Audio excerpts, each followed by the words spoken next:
Paranormal Dimensions is a regular feature on Mondays on the Paranormal UK radio network. Whatever you believe about UFOs, whether you're a skeptic, a believer, somewhere in between, there's no getting away from the fact that the phenomenon, whatever its true nature, raises important defence, national security and air safety issues.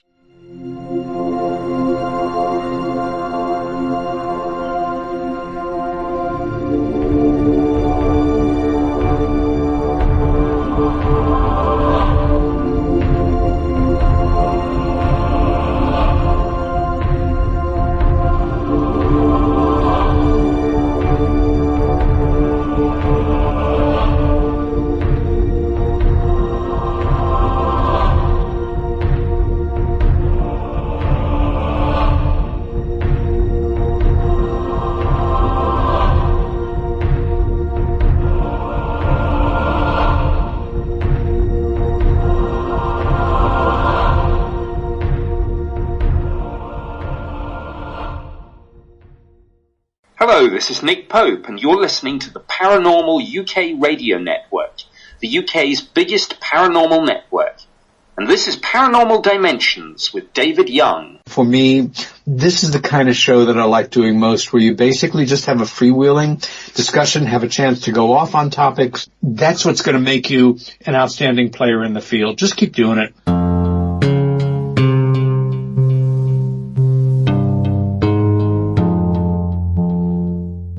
Hello and welcome to another show. Thanks very much for the intro, Nick, and thank you for the kind comments, Peter Robbins. Believe it or not, this is show number 88. I'm amazed. Okay, right, well, we've got a superstar guest today, Mr. Paul Sinclair. But just before we introduce Paul and bring him on for his second appearance on this show, he was here about a year ago, or just over a year ago. I'd just like to thank you for a few of the emails I've been getting. Some nice comments. No rude ones yet so far. But there's been a few people who are telling me stories and things which I may well start reading out a few on future shows. You know, there are people like relating their experiences and some fairly interesting weird ones. But anyway, yeah, as I say, I may well start reading a few of those out. I'll ask permission first, of course.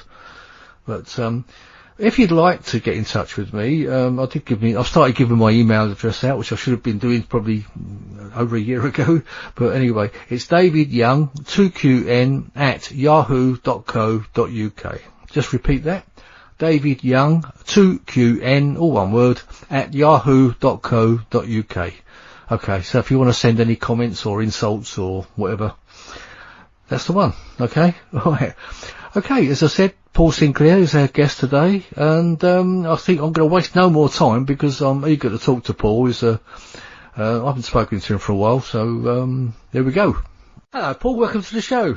Thank you very much, David. It's been a while since we last spoke, and it'd be good to get a few bits of information out there and just see where it leads tonight. It is. I think it was, if I'm not mistaken, I think it was about July 2019.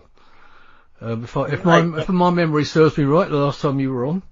Yeah, I take your word for that, David. And I think it was probably when your third book, Truth Proof 3, was it out? Yeah, that will have been it. That would have been around about it.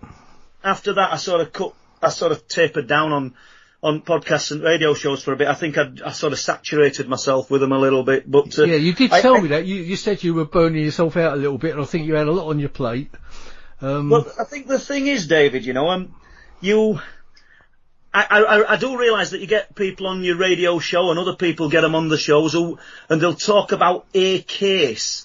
And they use that as it's some kind of platform in which to, and that's all they'll talk about. And I'm not knocking those people. No. It must sound negative, but I like to give people different information if I can, you know, and I like to think it's well researched, deeper information. Yeah.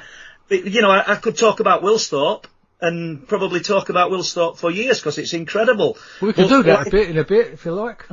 Well, Hummonby, you know, that's another incredible case that's ongoing, and I think Wilsthorpe is to a degree, but at the moment, as a researcher, and I suppose I'd say that loosely because I think we're all researchers to some degree. Yeah, but I think with someone like you really sort of, I don't know, you go a lot deeper into it than what a lot of people do, and the books you write are fantastic. So, a lot of people don't get around to writing books, do they?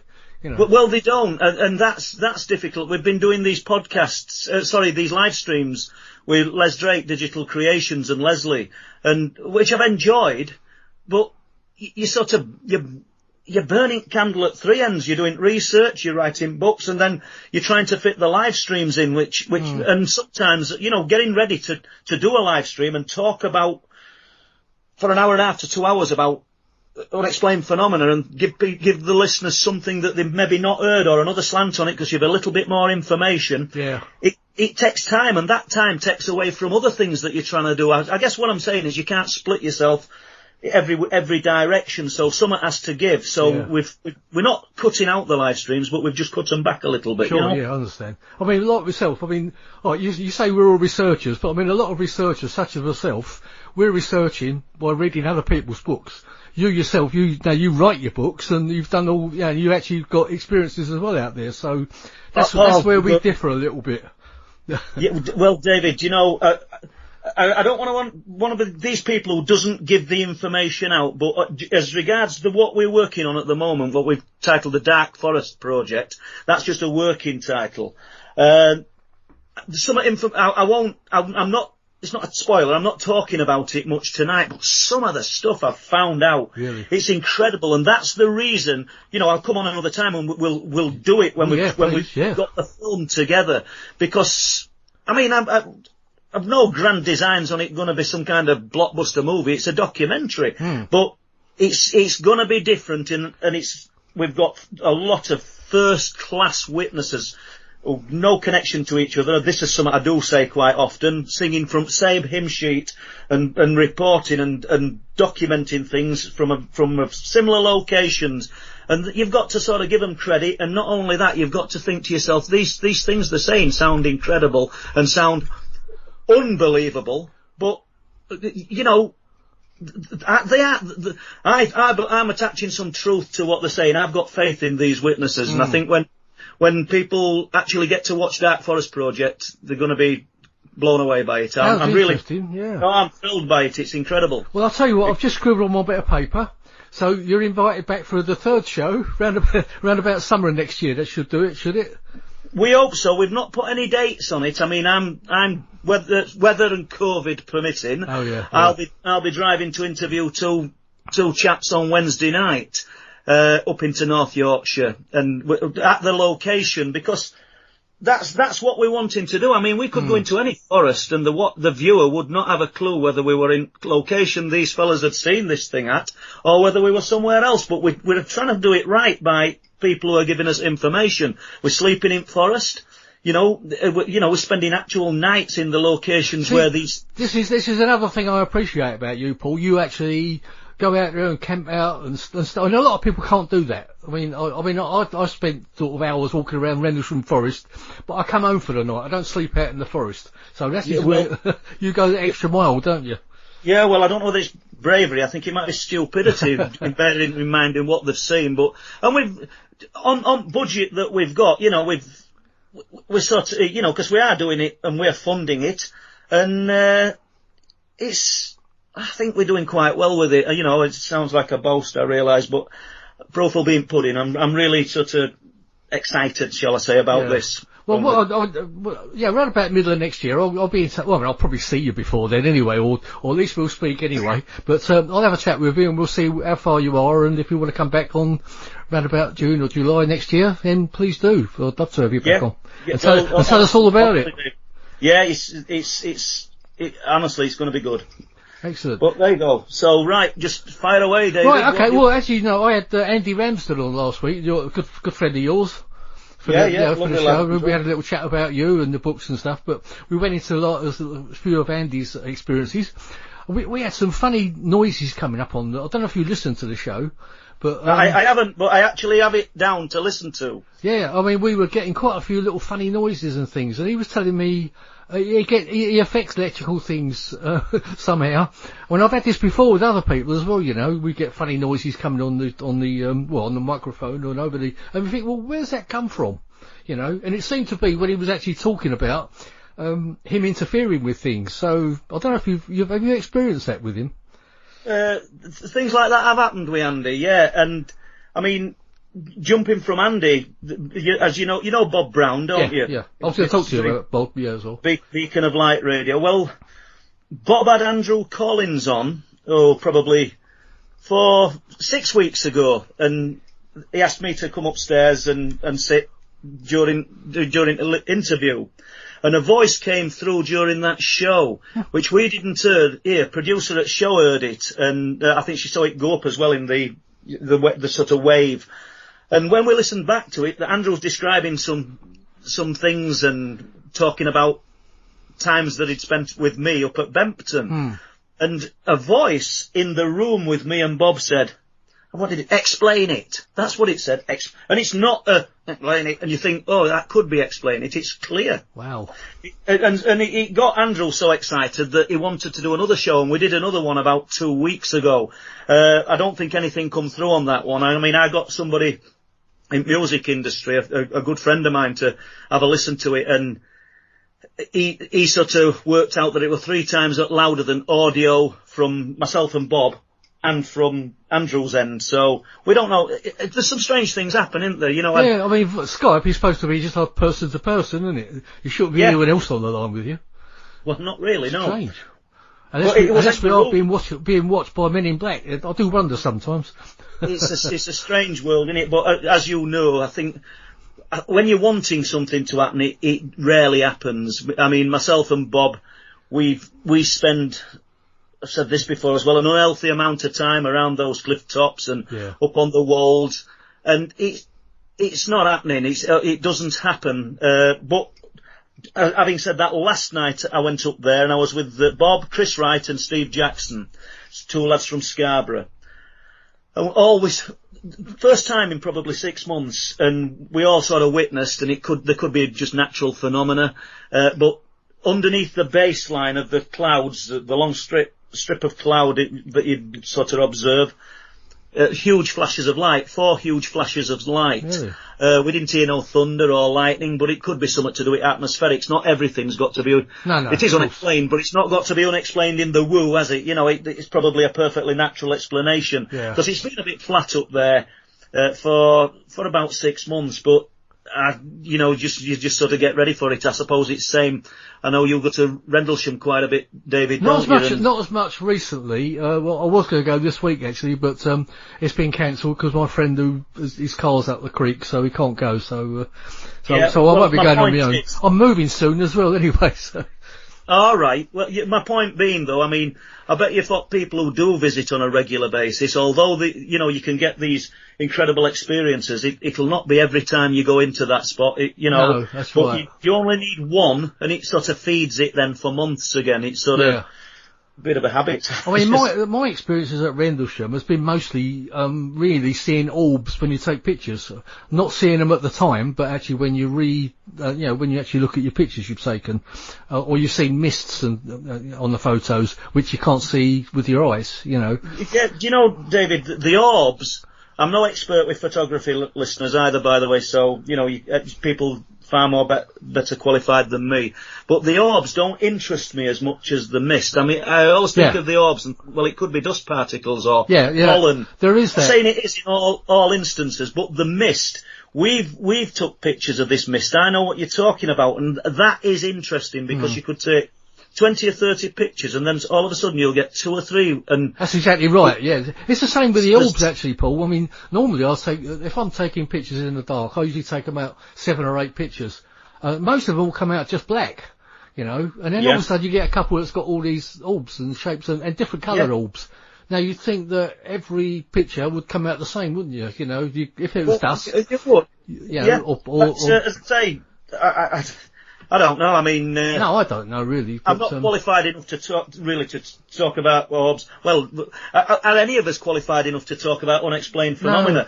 we're researching it, but nobody's got answers. I know you've probably spoke to loads of people on your shows who set themselves up as experts, but, well, some people I've spoken to are actually like mediums or psychic or whatever, but they do actually see things in these orbs. Whether they're pulling my leg or not, I don't know.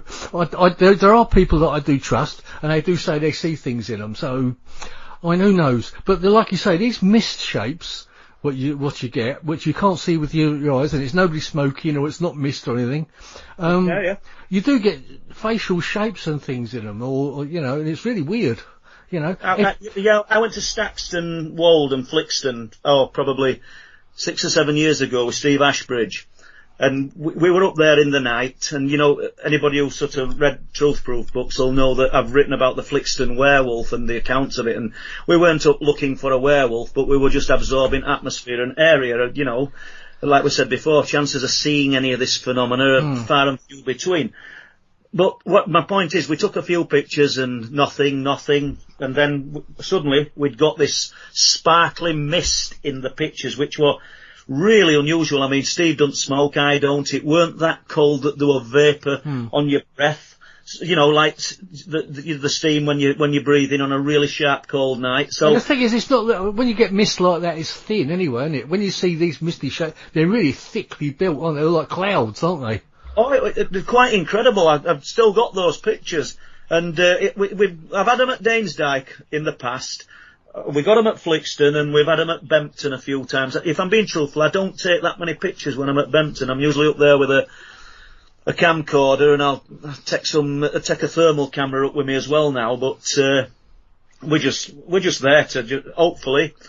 I think everyone interested in the subject, whether you're really heavily involved in it or you just do an occasional skywatch, I think everybody's open to that holy grail, that sort of thing, that even if you can't prove it because you haven't got that, I don't know, you've not come back with a piece of metal, or you've not come back with a photograph that's irrefutable, if that's the word. And obviously that's what everyone's searching for all the time, and obviously that would be, well, that would be absolute proof that we've all been looking for, It would, but don't you think, David, that if I managed to film something over the sea, somebody would say I'd faked it. Oh yeah, you get that. You're always going to get that, Paul. I mean, I think that comes with the territory, doesn't it?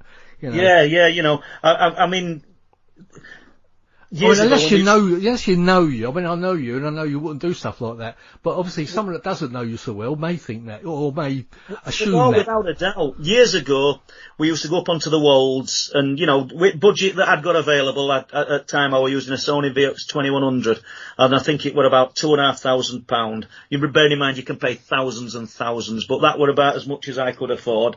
Really good camera in low light, and we were doing as much as we could with with light that were available, a really dark night, filming these strange objects over some trees, not too far away. I think I was with Steve Ashbridge that night, but when I put it onto YouTube, people were telling me that I was filming things through glass, and you've got other people saying, it's dark, it's rubbish, and they're right in a way, but if they'd have realised where you were and tools you'd got to work with, we were doing quite well. It's a thankless job, really, for bulk at time, because you're never going to please everybody, and you're always going to get people saying fake, or that guy's telling complete pack of lies, and you've got to have faith in who you're talking to as well. Absolutely. Because once you place your faith in somebody and put your head above parapet and say, I think this guy's telling truth, I wouldn't say you've got to hope. You've got to hope your judgment's right. Yeah. And also, the way I see it, why go out there all hours of the night, spending hours up there, and then just to fake something? I don't see the point in that. No, well, I can't remember the date. Bob would tell you the date. I've got it written down somewhere, but we went up there last year with Chris Turner came, a guy called Lee Hayward, two other guys from Scarborough, Steve Jackson and Chris, who I've just mentioned, and Jerry Denning, who was a lighting engineer and quite a bit of an expert. He could measure these lights in kelvins that were appearing over the sea, and that was the first time that Chris had ever seen anything unexplained, and he was blown away by it. And luckily with Jerry and the sound and lighting engineer, when he were measuring these lights and that, we could rule out flares just with his expertise. I knew they weren't flares anyway, because, nothing just switches on and then switches off and appears in a different part of the sky. They don't operate like flares, but they got to see them. And that's something that I've noted with the phenomena, particularly in that area. Not every time, but if you take somebody up who's never been before, it's almost like it puts a little show on for you. Yeah. It sounds crazy, it really does, but that appears to be what's at work. I mean, I don't know whether things like that happen at Rendlesham or, somebody new turns up and it might be the excited atmosphere. I don't know what caused that effect. But it's interesting. It is interesting because we have noted that you take somebody up, and I won't say 100% guaranteed it, but a lot of times something else will happen. So it's interesting. I think a lot of it might depend also on how sensitive they are. I mean, I don't see myself as very sensitive, like medium-wise and psychic-wise. I think some people, because they are more, I know when I took Gary Bradfield up there, when we went up there for a walk with Brenda actually, and, he sensed something, and he said about, there was something behind us, and he's quite sensitive. So, but I mean, obviously I couldn't sense it, but you just have to take his word for it as to what he's seeing, or what he's sensing, so. Yeah. But it's difficult. It's people you trust, isn't it? Yeah, it is, and are they actually telling you the truth, sort of thing, and I think a lot at time, you look at a person and you sort of gauge the body language, and not only that, you think to yourself, what's he actually got to gain, or she got to gain by telling the story? Oh yes, you can use my name, I don't mind, but you're only going to get ridicule from people outside of the paranormal field, should we say. Yeah. I mean, there's another friend of mine, his name's Alex Lovelock. He calls himself the Maverick Medium. He's going to do a show with me just before Christmas, around about December time. Not quite sure what the date is at the moment. But you want to have a listen to that, because he's actually very psychic, and he takes some amazing pictures. Like, he's taking you talked about your photos just now. Yeah. He's got some amazing photos he's taken. And well, is it Bill from York? Bill Rook. Bill Rook, he's taking some interesting pictures, should we say? I mean, I don't mean all of his pictures are incredible, and that's no disrespect to Bill, but some of them I've looked at and I've scratched my head and think, I don't know what's going off here. They are interesting, some of them pictures.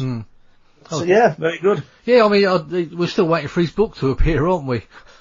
Yeah, I don't know. He's probably been busy, I don't know, but he is doing the book, isn't he? He said he is. It's been about 2 years coming now, I think. It's, because I did say to him, when your book's coming out, Bill, let me know, and you'll come on the show and tell us all about it. So, we're still waiting. But anyway. You might get there, you never know with this lockdown, it might spur him on to get. Yeah. Now, I think he's talking about he's spending a lot of money because of all the colour. He wants it all in colour and all these colour pictures, and he was going to do it in hardback and all that. And I said, it's going to cost you a fortune, Bill. You want to do like a softback type, Yeah, well, you'll know that yourself.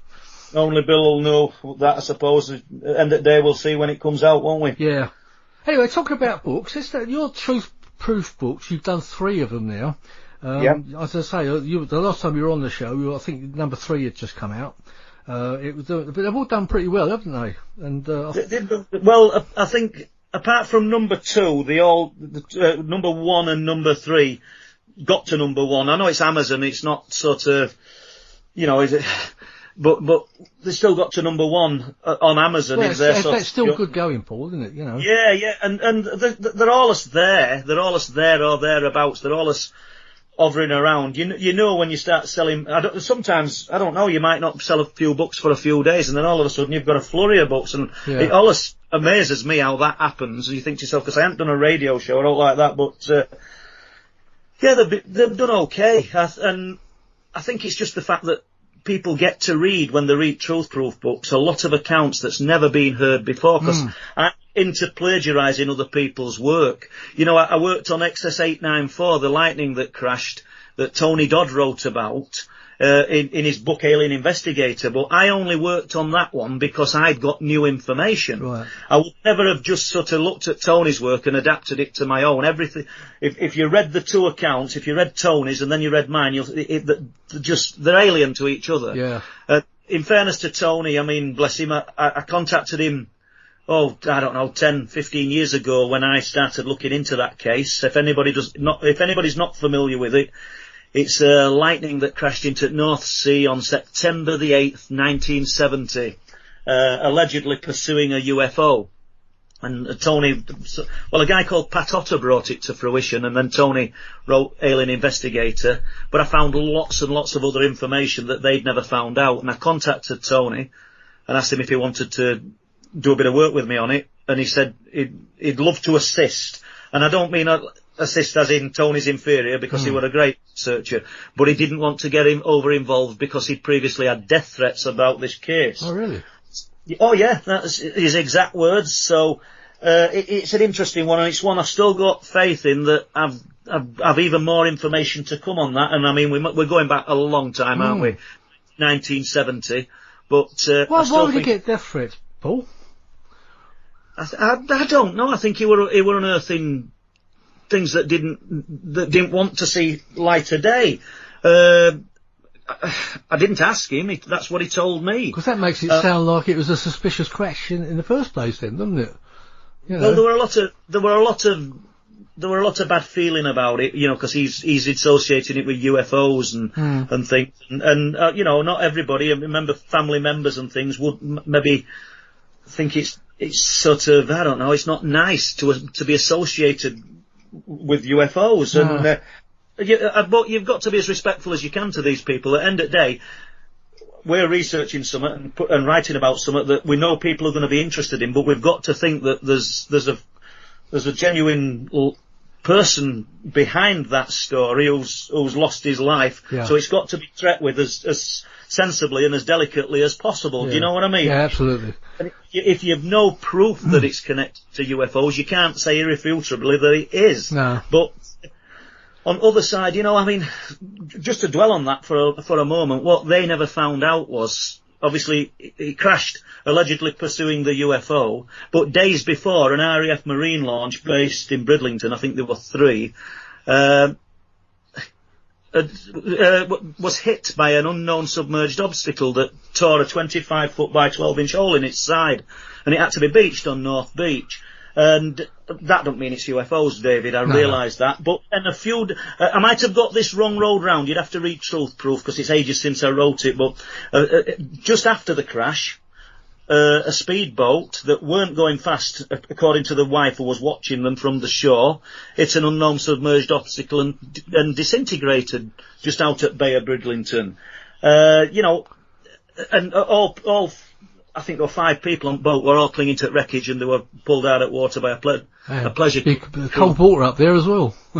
Well, good God, yeah, I mean, they were in a bad way. And I did actually contact, who was a little boy at the time, one of the people, because they don't know what they'd hit, or what hit them, should we say. And I managed to trace him sort of 40 years on, but he just didn't want to talk. I think it must have been a bit of a bolt out at blue when I started asking the kind of questions. But then, around the time that the alleged UFO incident took place, I'd been told by the former lighthouse keeper at Flamborough, and I'd also been told by the former butcher of the butcher shop at Flamborough, because as a young boy he went up to look at landing traces where a spaceship, as they said, landed on cliff tops. It's interesting because the lighthouse keeper told me the same story, and I've still got to talk to one of the farmers. That's why I know that the story isn't dead yet, because apparently a few days later the MOD came, or men in suits came, I was told, and ordered the farmer to plough all traces of it out. Really? And don't forget, it's September time, that, you know, no crops in fields. So there's still a little bit more to be found with that story. Yeah. I know there is. And that's what I'm like. I mean, you know, it's same with Wilsthorpe. I know that there's another witness to Wilsthorpe because a 999 call went in saying that from a lady who was observing what she described as a large black yacht sail in the sky over the sea. So it's basically a triangle. And she said there was orange lights coming from right and left towards it. And now I can't get to that information, but I'm hoping that witness comes to me. The reason why I can't get to the information is it's in protected archive now. Yeah. So, you know, sometimes you just have to sit on things maybe for years until something else comes forward. You know, somebody just pop out when you least expect it. You get these little gems of information. Yeah, it's those orange lights again. That's like the one I saw in 1967, the orange thing going across the sky. But that orange comes up a lot, doesn't it? Well, what would they have said in 1967, David? Would they have said it were a Chinese lantern? Because I don't think they weren't around. I mean, and I know that's what I'm saying. I know it wasn't because it was too big in the sky and it was an oval object anyway. You know. Yeah, that's exactly what I'm meaning. That's what I said. I spoke to Whitley Strieber last week, and we were talking about this and the explanations given. And in the 1960s, I saw a huge sphere of light near Mexborough Power Station as a little boy. My dad woke me up to see this thing, and we watched it travel across rooftops of Mexborough. That's how I perceived it. It weren't on the rooftops. But my dad said he thought it were a weather balloon, because that was the staple explanation in the 60s for these. But why aren't we using weather balloon as a theory now or an explanation? Yeah, that's true.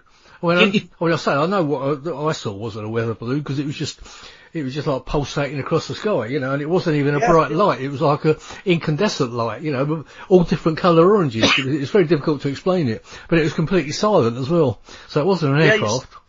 You see, in many instances, David, you know, explanations given by people who are sat in their armchairs or sat behind a keyboard, not actually the people who was there and know what they've seen. The explanations that they give are even more ridiculous than what the witness is describing. Yeah. You know, I love it when people sit there sort of postulating what they've seen, I know what this person's seen. Yeah. It's a terrible insult to witness. So, you know, I mean, obviously you do get people, I don't know, looking up into the sky and they'll see a white light travelling across the sky and they think they've seen a UFO, and it's a satellite. But, you know, there's true unknowns that are seen, and then you've got an expert or a self-proclaimed expert who's going to he's going to tell you what they've seen. Yeah, exactly. I mean, most of the time, like you say, you know it for a fact that when you do see something, you don't know what you're seeing. You can only describe what you've seen, can't you?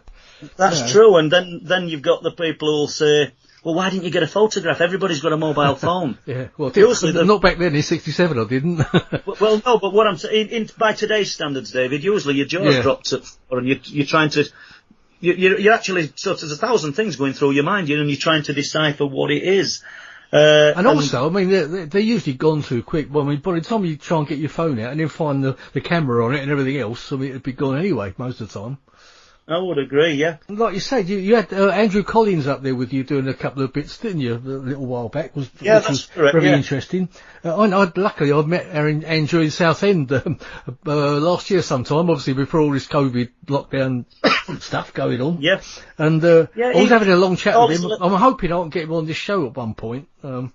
Yeah, well, all his equipment, his electronic recording equipment, failed on him whilst at Bempton, and so if you hear him talking about that, it is true, because I was there. Yeah. Nothing, batteries drained, which is, I mean, a lady came up onto Cliff Tops with us, me and Bob, a few weeks ago, Amanda.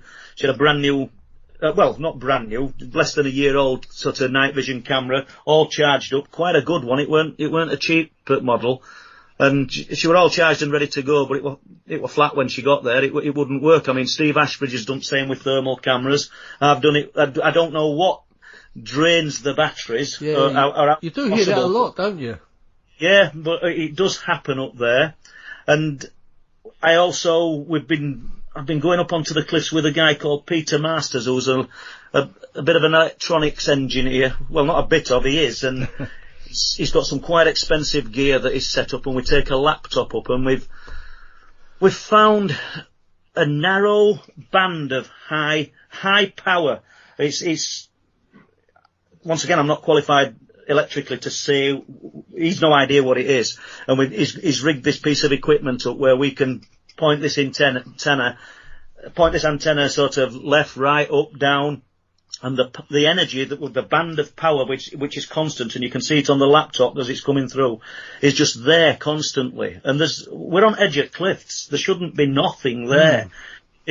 So they're looking into that. I've got a friend who's a radar operator who's had a look at the sort of information that we've found. He's really keen to look into it more, and I know Peter's now got some omnidirectional equipment that's even more sensitive, so we shall be up there in the next few weeks doing that. Now, that's not forced to be paranormal in nature. It's unexplained where this huge sort of narrow band of power is coming from.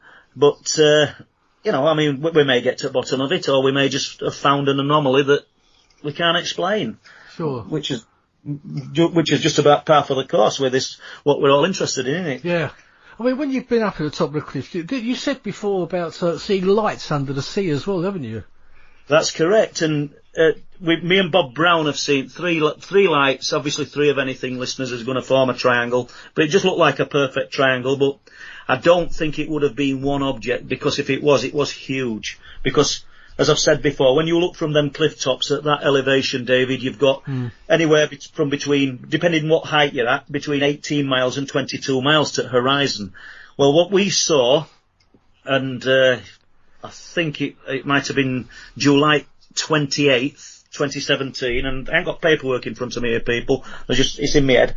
And Bob wanted to walk up round RAF base, and as we're walking down, I could see these lights under the sea, probably 2 or 3 miles out, and Bob couldn't see them at that point, and he's in his 70s, you'll not mind me telling you, and so he's not as quick on his feet. I says, right, I'm going to get further down the cliff so that I'm looking straight out to him. I'm as close as I can be. And I did that, and 10 minutes later Bob arrived, so we're a little bit closer, and then he could see them. We got photographs of them. Bob got photographs on his phone, which actually turned out better than ones on my Canon camera. But quite an interesting night. And that night, the same night, before we saw the lights, a guy phoned me up. I'm on top of cliffs there, and is that Paul and all this sort of thing. And he'd been looking for a bit of information, and his reasoning was his daughter were travelling home from a place called Sledmere, which will have been about 6 miles inland, 7 miles, and she'd seen a UFO, a black tube with a red line running through it. And that's the same night that we saw the lights under the sea. So it's kind of weird that there's all that sort of stuff going off. And that was the same week that the military vehicles were up and around the cliff tops. The ones with the maybe you're saying about all that, yeah. So, I mean, who's to say they weren't monitoring or testing something man-made? I mean, that's a possibility. Yeah.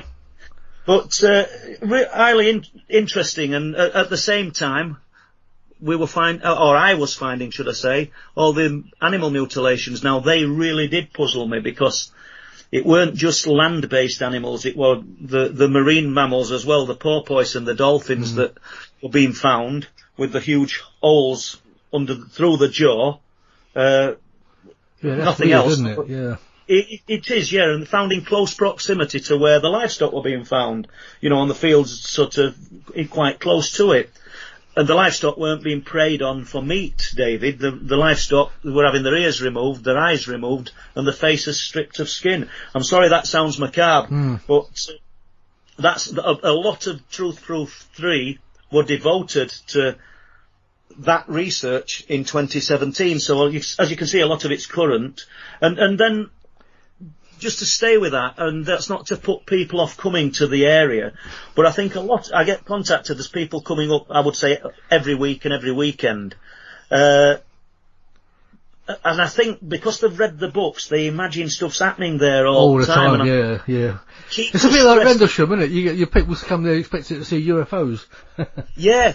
And what you've got with the books is a collection of accounts that are going back, some of them to 1800s.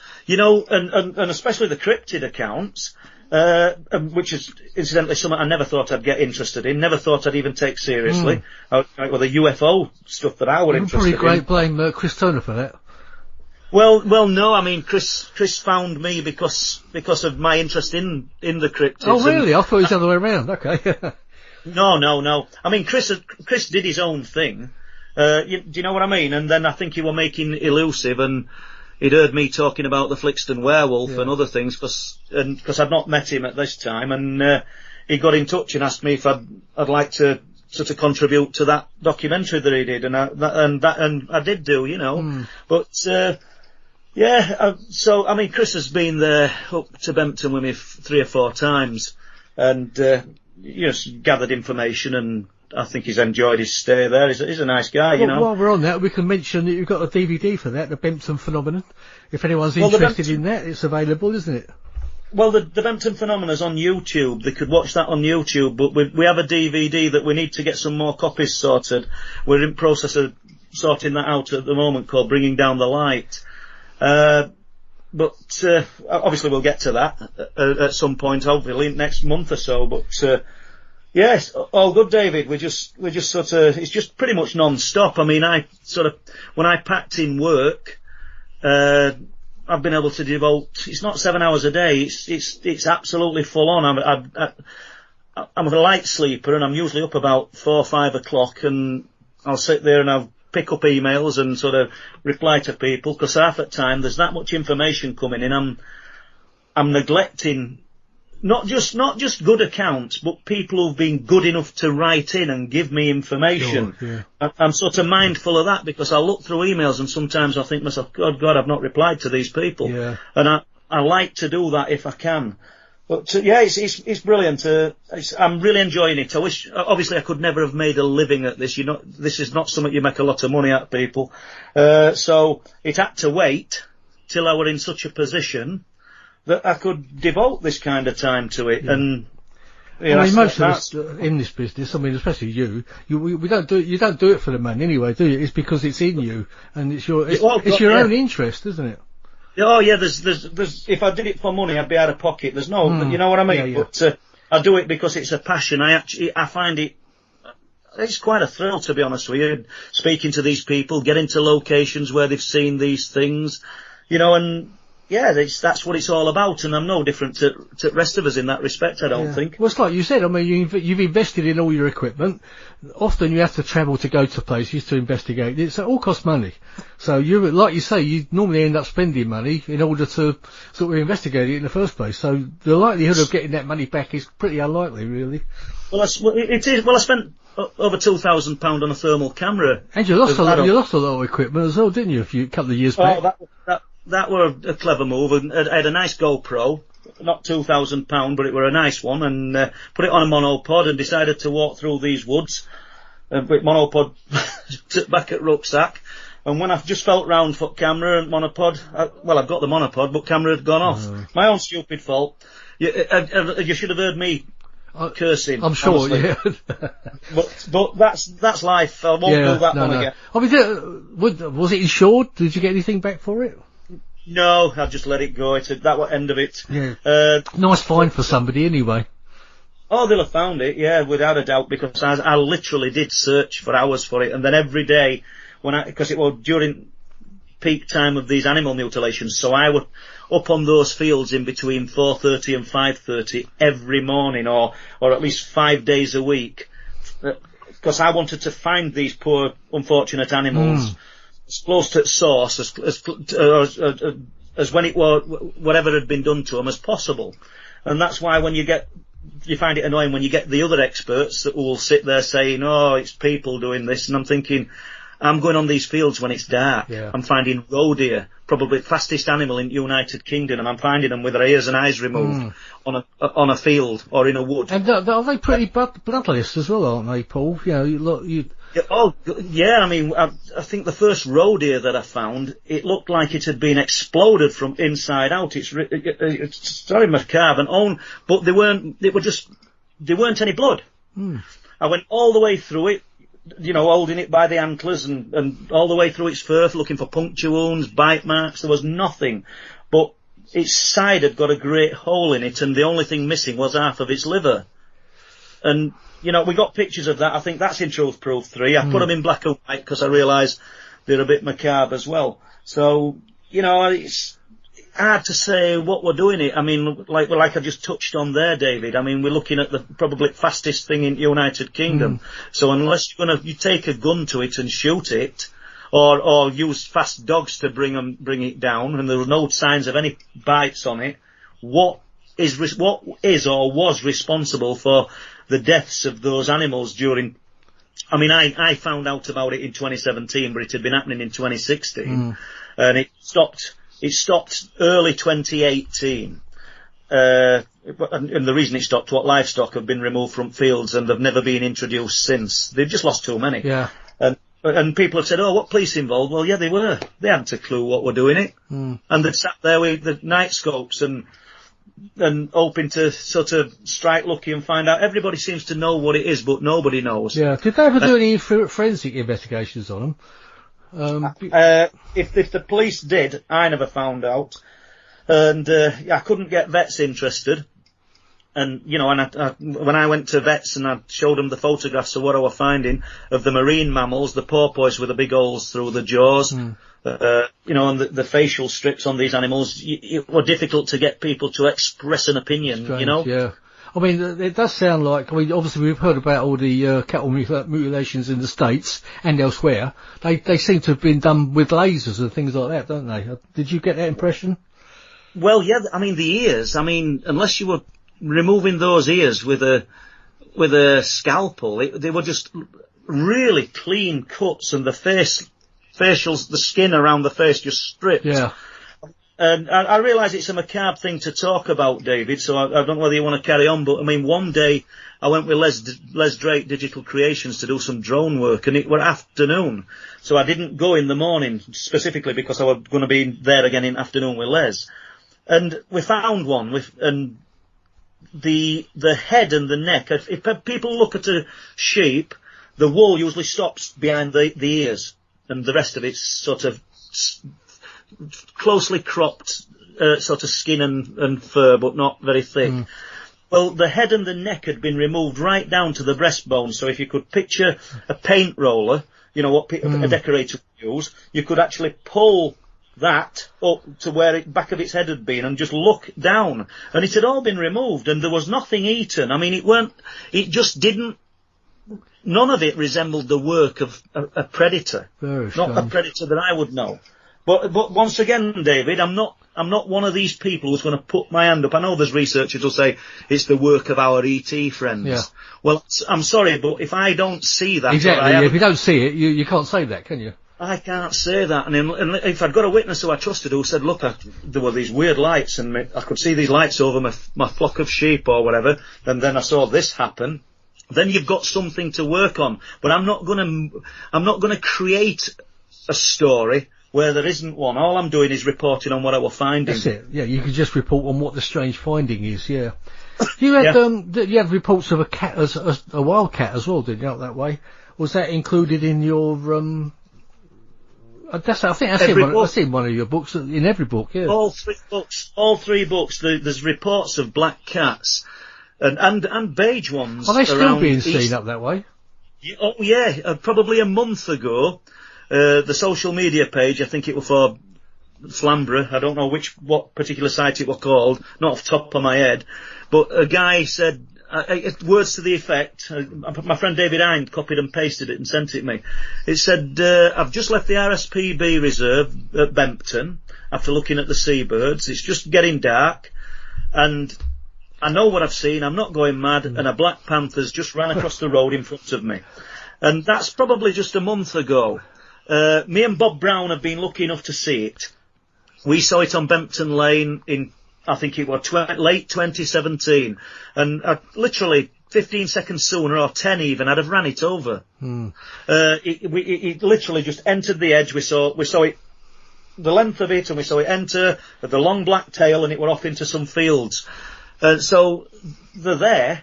I mean, and I've got a friend in Scarborough who gets himself onto a lot of farms. He works well, I've seen a lot of farms. A lot of the places in North Yorkshire are little villages and farmhouses and farmland. And he does internet connections and phone lines. So he gets talking to a lot of these people, and he's been told on good authority that up around Dalby and Harwood Dale that there's 4 breeding pairs of black cats. And bearing in mind, David, that for anybody who's not familiar with this area, the North Yorkshire Moors National Park is over 500 square miles. It is, yeah. You know, so for anybody that's saying, oh no, there won't be 4 pairs, we're not looking at something 10-mile radius, we're looking at a potential area of over, I think it's 524 or something like that square miles, extending onto the coast. And it's uncanny because a lot of these cat reports are seen along the coast as well, you know, up at Ravenscar and Whitby, down to Danesdyke. I mean, there's a guy who lives in Danesdyke, he's lived in there for 13 years, quite happy living his own existence. Danesdyke's a area of woodland, listeners, and he's lived there 13 years, and I spoke to him regular, taking food from time to time, and he's seen the cat on a few occasions when he's come out of his tent early in the morning, you know. Wow. Quite something to live in. I mean, you're saying to me, David, well, you've got feet on ground and you'll go to Rendlesham and come home to your bed and I'll sleep in forest, but this guy's something else when you think about it, innit? You know, can you imagine? Yeah, with one of those walking about, or even a family of them, yeah, I wouldn't fancy it, I don't think. Cause I'm just thinking about what you must be made of to live somewhere like that for 13 years. Yeah, it's strange that they can just sort of disappear. That's what I don't quite get. You know, it's a bit like the abominable snowman, isn't it? You know.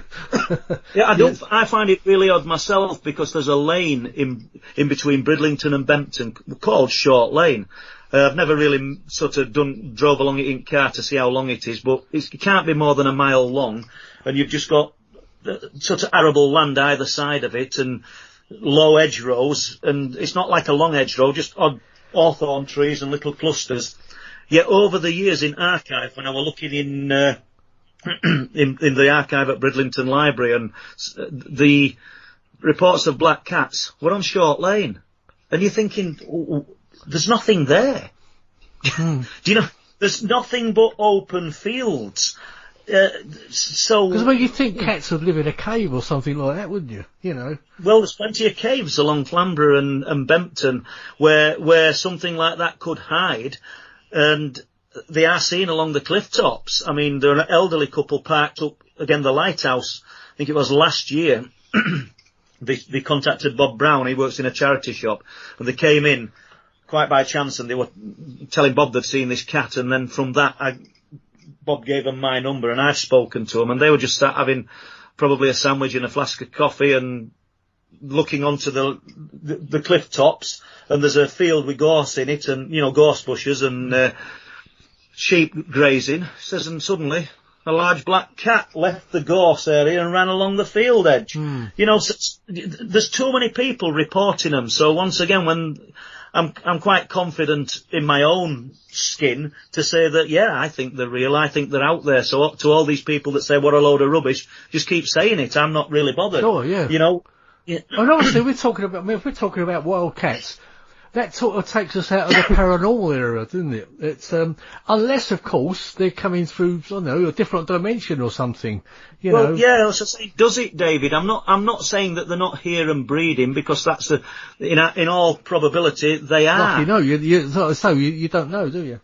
But then you get the reports of the cryptid werewolf type creatures. Yeah. Like I said earlier when we first started this conversation, something I really weren't interested in, and you know, I thought it's all things of movies. But you know, where we're doing the Dark Forest project, I'm talking to a former gamekeeper who's absolutely 100%. We've got 3 guys who went into a similar area at Forest to do some wild camping and fishing. They're telling the same story. They live 100 mile apart. There's 18 years in between sightings. We've got mountain bikers in the same area seeing similar things. We've got a paratrooper on cliff tops at Bempton with his friend on February 7th, I think it was, 2019.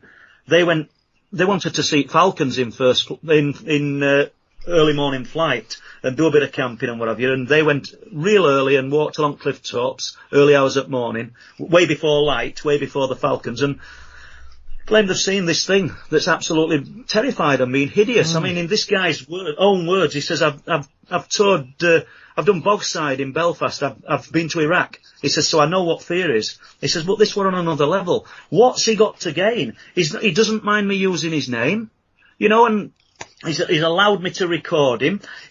What's he got to gain from telling a story like that? And then we've got that story, and then during the lockdown, or when obviously legally, me and Bob, we visited a farm and walked across the fields and set cameras up.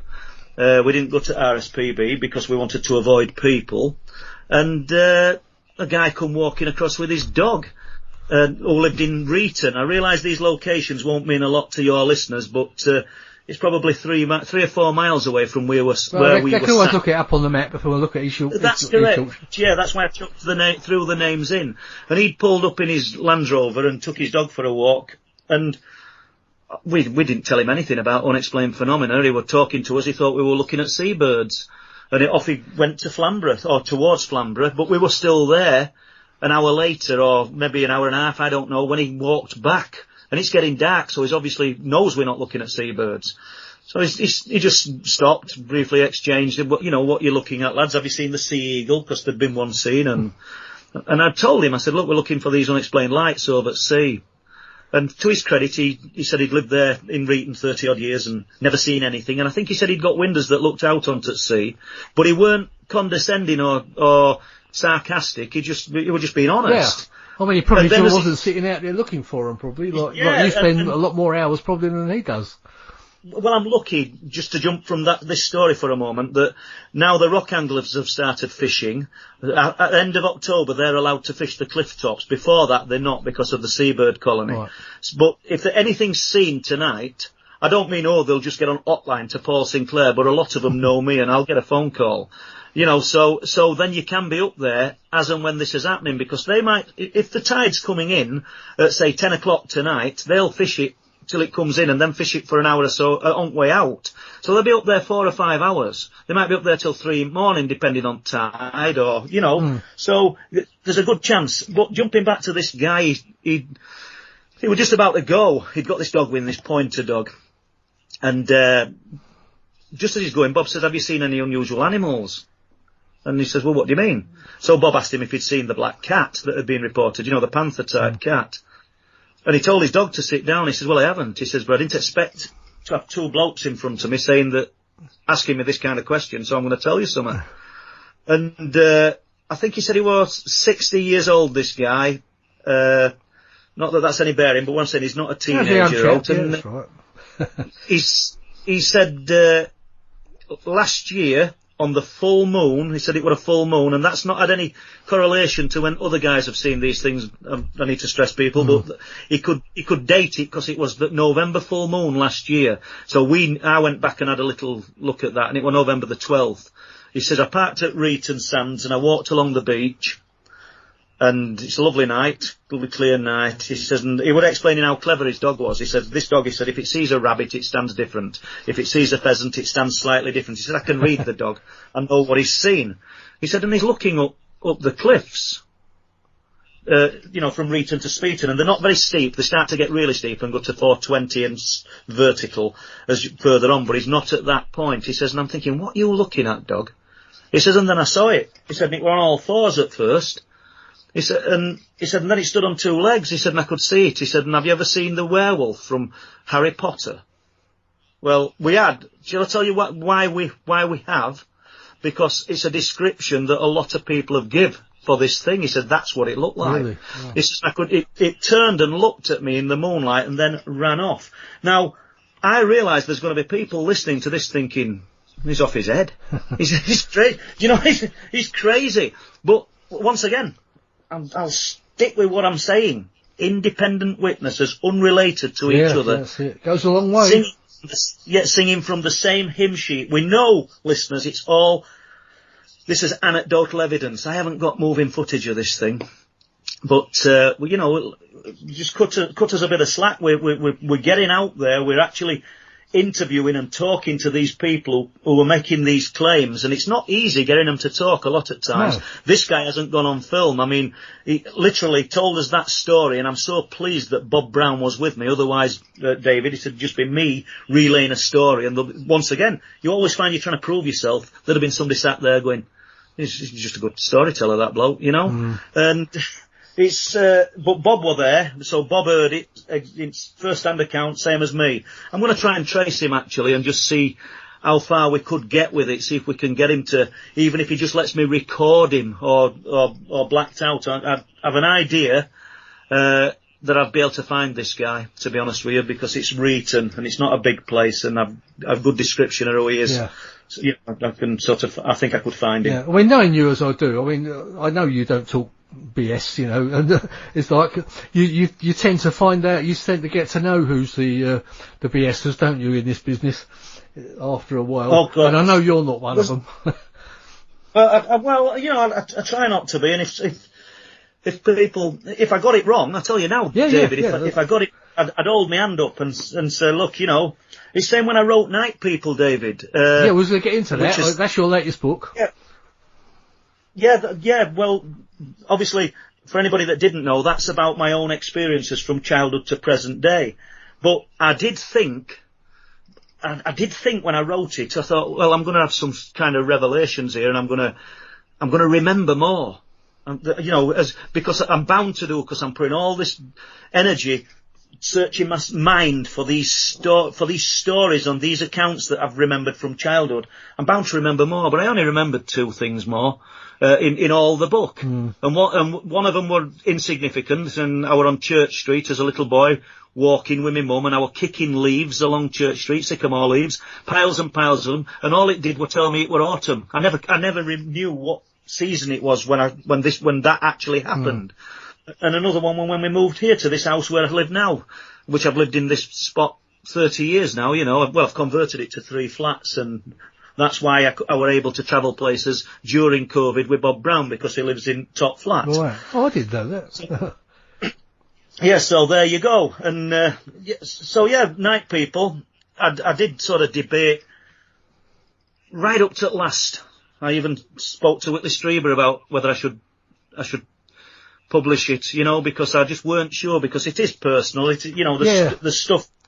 But I'm bound to get some flack for it. I'm bound to get people saying what a load of rubbish. But for the most part, I'm pleased that I did now. Yeah. You know, well, I've got a copy of it. I think it's a very interesting book. I haven't actually read it properly yet. I've flicked through it. Unfortunately, I've packed mine away because I'm moving soon, and we've been waiting for a moving date, and it's back away in boxes. We're sitting amongst boxes at the moment, so it's packed away somewhere. But I will get around to reading it at some point. Well, stressful time moving, David, isn't it? Oh, you know, well, and yeah. Well, we thought we were going to move about 3 weeks ago. We were still waiting for a date. And then we found out our buyer solicitor's been hanging around, you know, but the people we bought, that's a long story, but nothing to bother about our listeners, but about.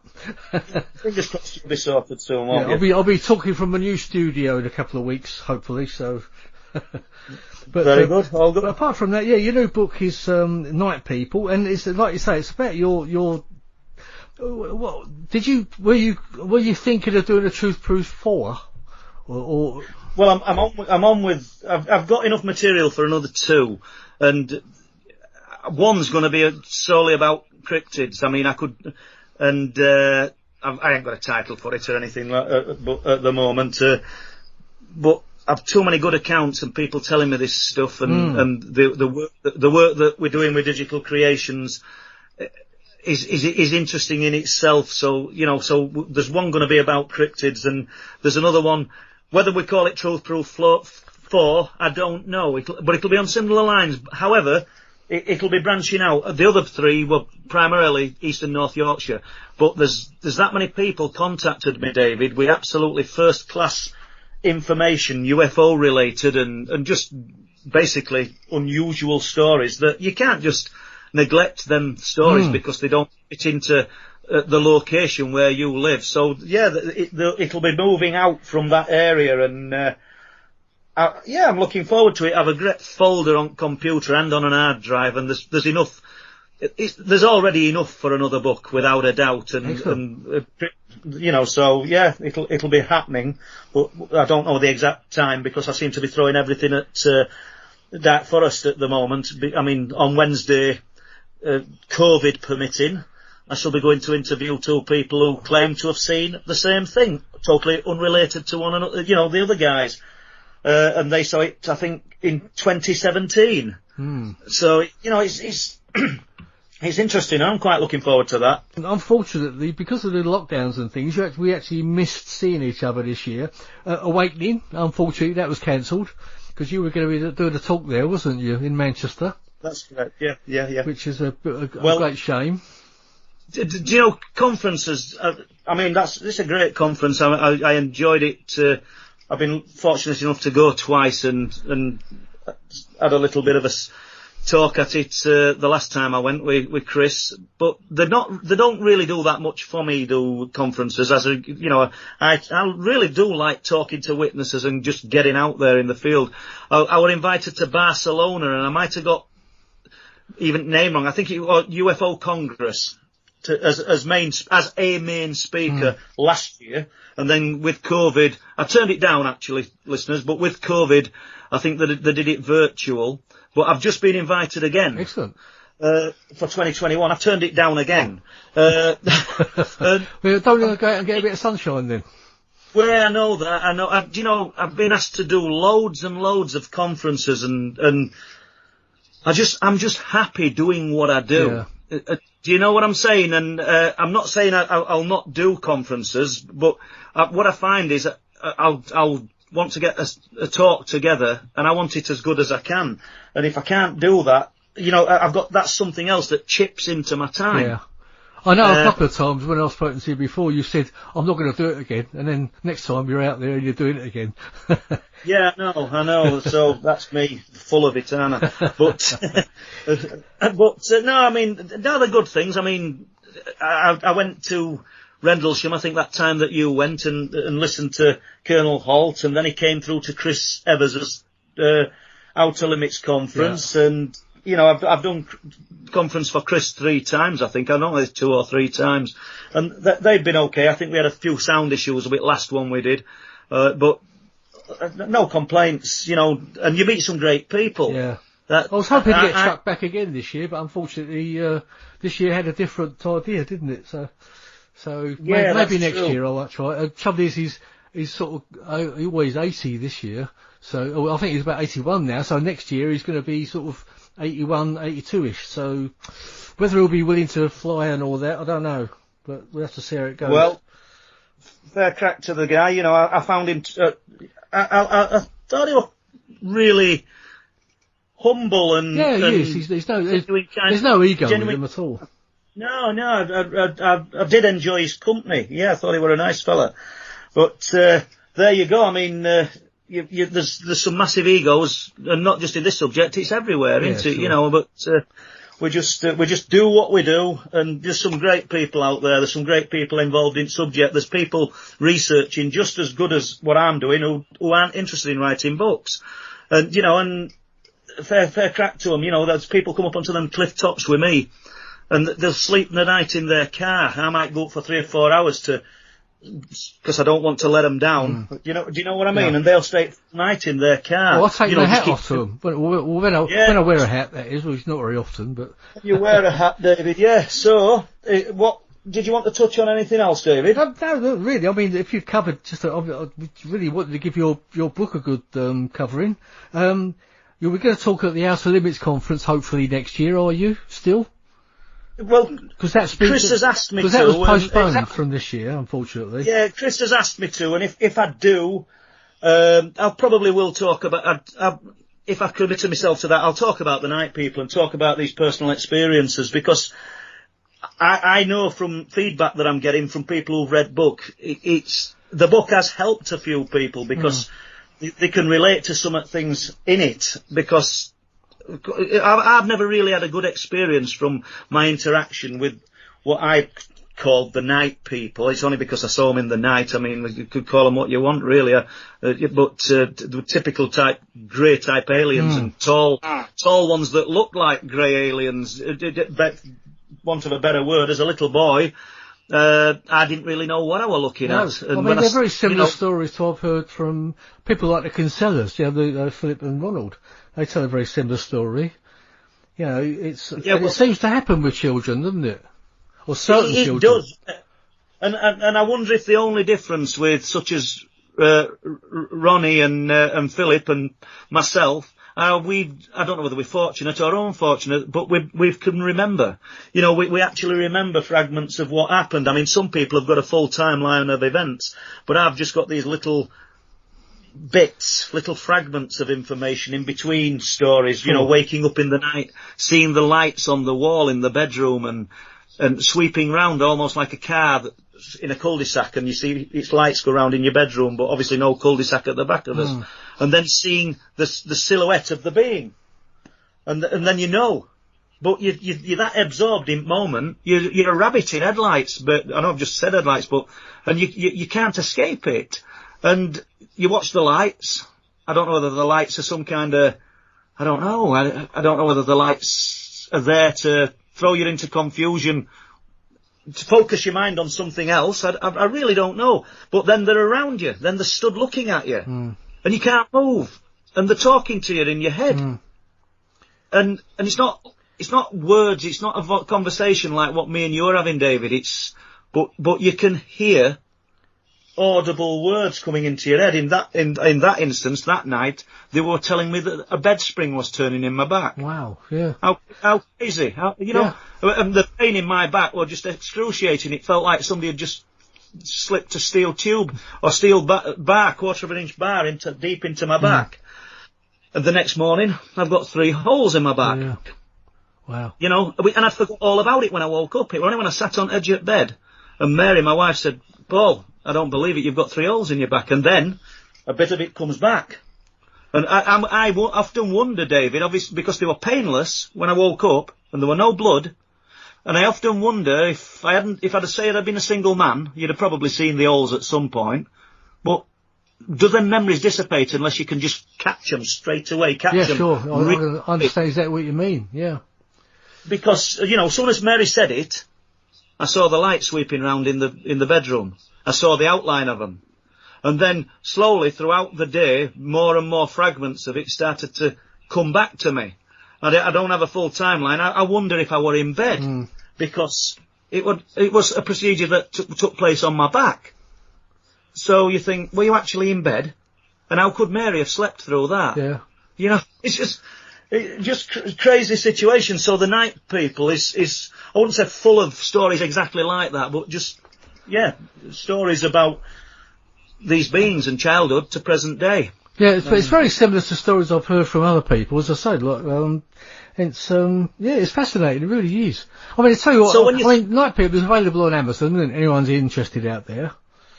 It's available on Amazon, and for anybody that don't want to use Amazon, I think it's on. Well, I know it's on my website, which is a pretty poor excuse because I'm not very good at that, people. It's truthproof.webs.com, and the books are available there.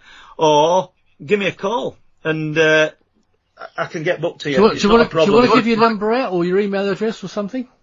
The email address is Paul Sinclair, then 3 letters, ILF @gmail.com.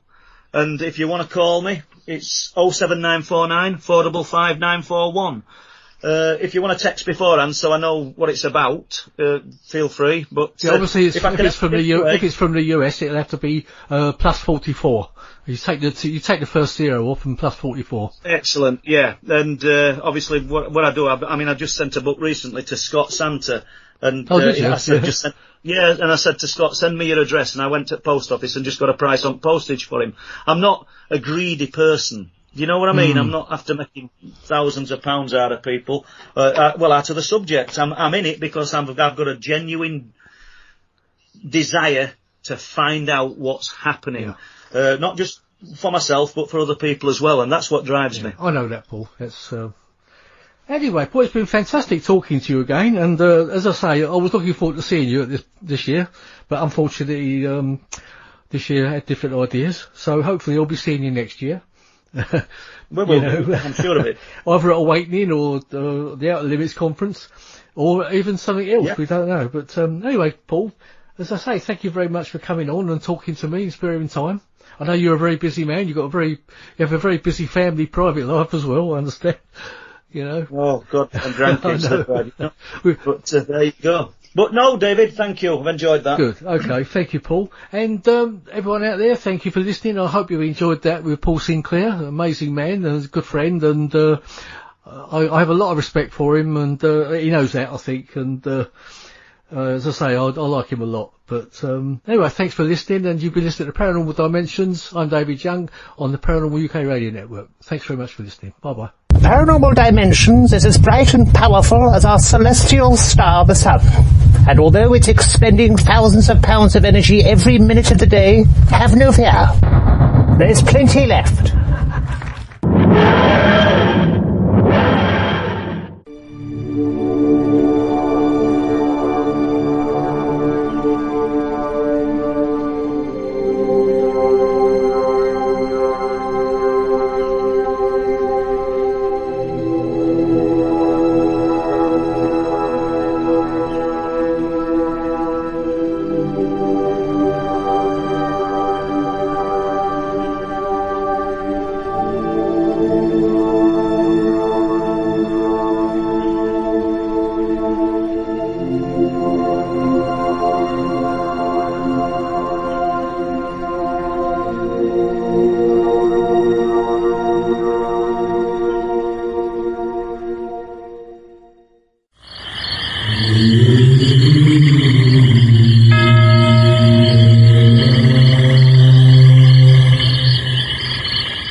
Paranormal Dimensions is a regular feature on Mondays on the Paranormal UK Radio Network.